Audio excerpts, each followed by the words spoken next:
Wondering how to use the Eufy E20 wearable breast pump, then stick around. In this video I'm going to walk you through all the different components that make up this pump, how to assemble them, and how to use the Eufy E20 pump. So let's get started and take a look at all the different parts that make up the Eufy E20.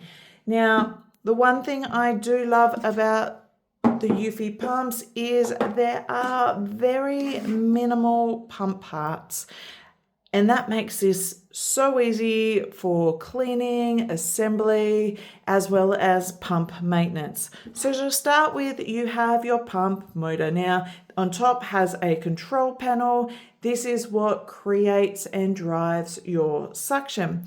You have your flange. Now, this is a 24mm diameter. In the flange, you have your heating pad, and you can see that this is inbuilt. You have your collection container. So this is where all your breast milk collects. You have your duckbill valve, and this helps to direct your milk into the collection container. Then you have your diaphragm, which helps prevent any backflow, enabling this to be a closed system pump. So how do all these parts go back together? First, you're going to take your duckbill valve, and this lives just at the bottom on the inside of your collection container. So that simply pushes into place. You need to make sure this goes in nice and firm. Really important for all the seals on your pump to be nice and secure. Any air gaps will lead to loss of suction or potential leaks. So make sure that these are all in place securely. I also like to line up the flat edge of the valve with the flat edge of my collection container. Next, you take your diaphragm. You can see here that there is a hole, or a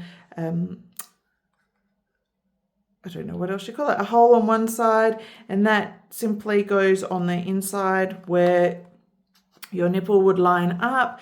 Make sure that that pushes in nice and firm. And then we are going to want to line up your flange with your collection cup. You can see on here that there is an opening for your connector piece, so make sure that you have that lined up first. Then you're going to want to take the lip of the flange and make sure it goes over the edge of your collection cup. This is really important to make sure that this lip is nice and secure all the way across.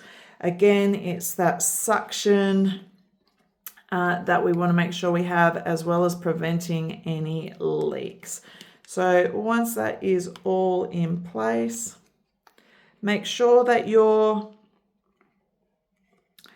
element is nice and central. Make sure you just give it a little push at the back.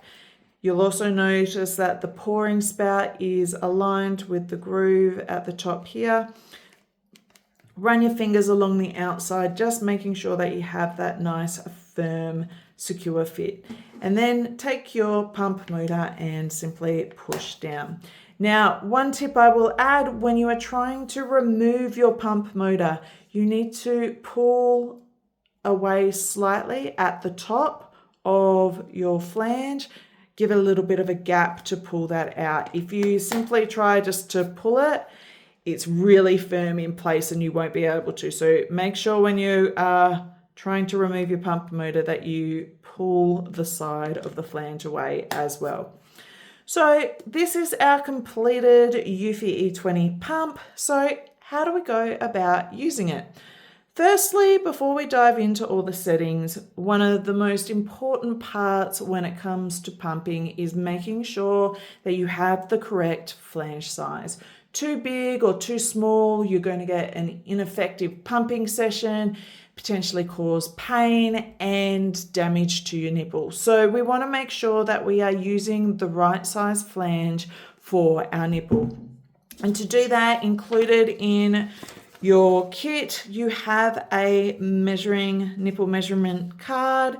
So simply line up your nipple to find your right sizing. You can see here that it does have a recommended sizing, and in your pack you also have smaller flange inserts. So if you're a 24 millimeter flange, then you can simply use the flange how it is. If you need a smaller flange diameter, you take the correlating flange insert and then simply push that in, and that will change the diameter of your flange to the size of the flange insert. So if this is a 21 millimeter flange insert, I simply put that in, and now that flange tunnel has gone from 24 millimeters down to the 21 millimeters. If you need a larger 27 millimeter flange, then you will need to purchase your flange separately. So something to keep in mind, you cannot make the 24 millimeter larger, you will need to purchase that separately. So once you have your correct flange size, now we can start using our pump. Highly recommend that you connect your pump to the Eufy app. I do have a separate video for that I will link to, so I won't run you through that in this video. I will show you how you can use the pump via the controls on the pump itself. So to turn your pump on, you simply press the power button and you will see it light up.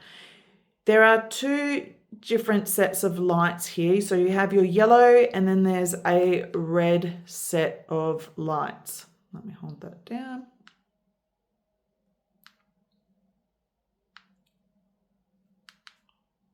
Come on. There we go. So you have your red set of lights. What the difference is the red ones are for your heating element. So this currently has 3 different settings. You can increase or reduce them by pressing the plus or minus. Which one to go with? I recommend starting on the lowest setting and then working your way up to the higher setting till you find one which is the most comfortable for you. With the E20, you only have your 3 different heat level settings. The yellow buttons or icons flashing, these are your suction level settings. Now there are 7 different ones. Again, you simply use the plus or minus to find a suction level that best suits you. I highly recommend starting on a 1 or 2 and then working your way up until you find a suction that feels comfortable as well as gives you a solid output. Then on here you have the little wave and the droplet icon. This is your mode setting. So with this you can change between the modes. So now this is flashing with a little droplet.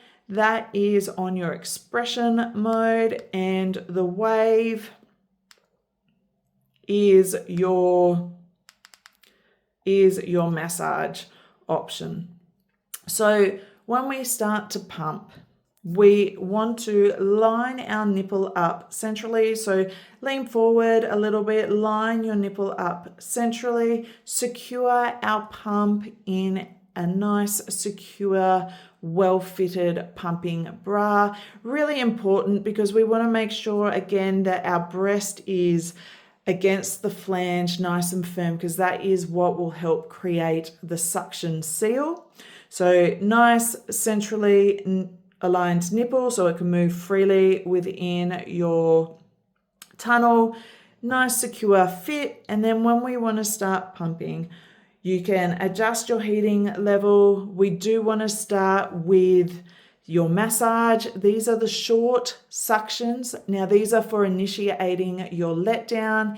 And after your letdown comes in around 1 to 2 minutes, we can then switch over to the expression mode. And these are our longer drawn out suctions. They're deeper for drawing out our breast milk.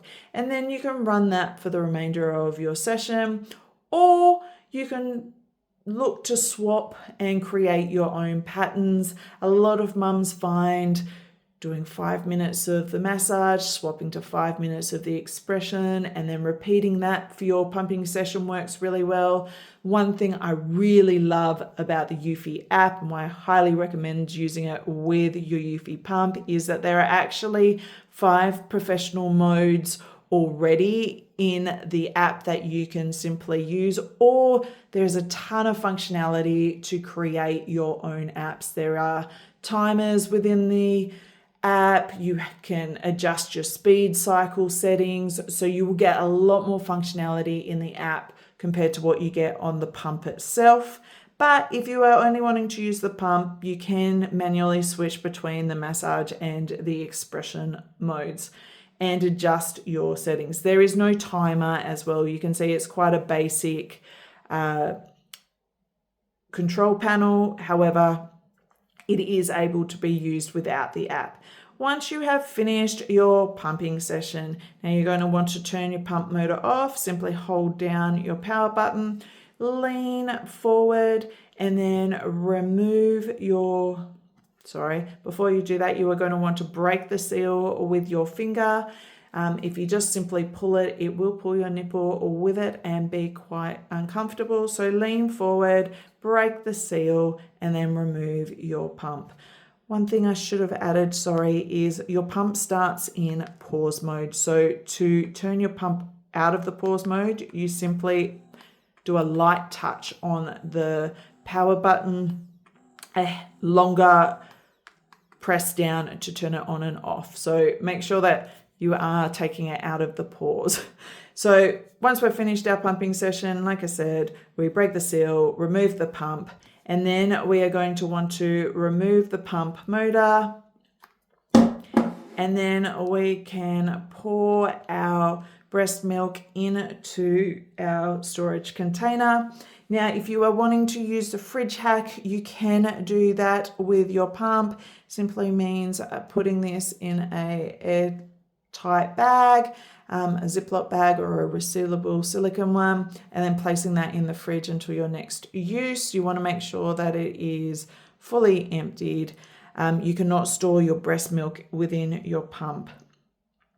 So once we have done that, then I highly recommend placing your pump on charge if you need. It will last for several pumping sessions throughout the day. However, the last thing you want is to reach for your pump and you have a flat battery. So to pop it on charge, it's a USB-C. It simply goes into the side bit, pop that into your USB charger, and your pump will charge away. The only other thing to note really is replacement parts. So your pump motor, this should not need recharging at any time or replacing. Eventually it will die, but it should last you while you are pumping. Next, you have your flange. Now this should be replaced every 6 months depending on your usage. They are very versatile. If you are pumping multiple times every day, then it will need to get replaced more often. If you have any damage on it, then make sure that you are replacing it. If you notice that the seal is really loose and not sealing properly, then again, another time to replace it. Your diaphragm and your duckbill valve. Now these should be replaced every 1 to 3 months. Again, dependent on your usage. With your duckbill valve, you'll notice during your pumping, this goes open and closed. After a while, it starts to just stay a little bit open. That's time to replace it because now it's not being as efficient as what it should be. So you want to make sure that it has that nice closed lip to it. So every 1 to 3 months, depending on how often, if you're exclusively pumping versus occasionally, is going to be a bit of a difference. Again, with your with your diaphragm, every 1 to 3 months. And then your collection container, it's more so if you're seeing big scratches where bacteria can harbor. If it's cracked, any damage to that, then it needs replacing. In terms of cleaning, now your pump motor, you do not wash this or submerge it in water. It will ruin your pump. It does not need to be washed. If you get a bit of breast milk, just a dry or a damp cloth to clean that.